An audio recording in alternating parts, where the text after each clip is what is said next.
Of course, we know that there's going to be a lot of responsibility on the Indian pacers there now that Julian Goswami is not the part of the setup.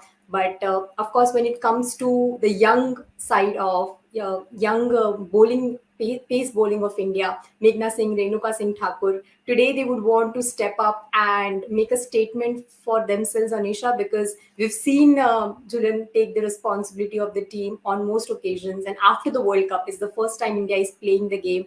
So it's a opportunity for them to go there, present themselves, dominate the proceedings, and make a strong statement.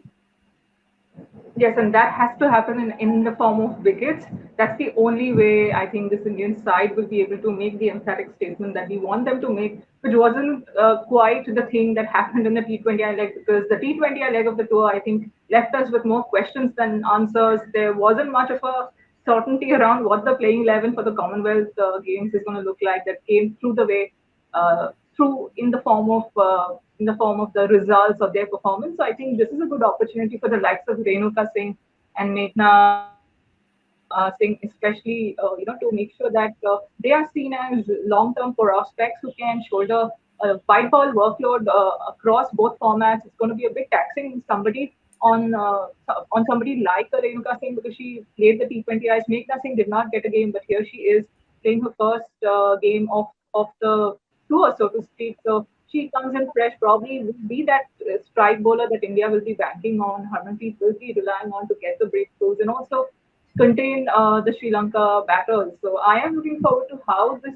three-pronged pace attack that they've gone ahead with Pooja Vastakar being the pace bowling all-rounder who's been in exceptional form in the recent past. But again, with Pooja Vastakar, India need to be wary of the fact that she has been susceptible to injuries historically, and they need to literally bubble wrap her going into the Commonwealth Games because there's no better all-rounder or no bigger all-rounder that their chances of a podium finish at the Commonwealth Games will be relying on. So Pooja Vastakar is another key cog in this field, and rounded out by how the spinners perform.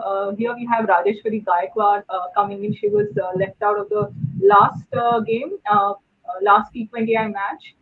That will play a key role, and as Thirush rightly mentioned, India will look to get some overs out of leg spinner Harleen Deol because it looks like Poonam Yadav doesn't continue to inspire any confidence in the think tank or the captain. So she continues to be benched on this tour, which is unusual, but not quite unexpected for the senior pro because she has not been in the best of form heading into this series. But it looks like her performance in the nets has also not done much to bolster her case for a selection in the ODI leg of the tour at the very least. So looking forward to how the Pacers in Sri Lanka set the tone and for the spinners to then play second fiddle and hope to restrict Sri Lanka to as low a score as possible.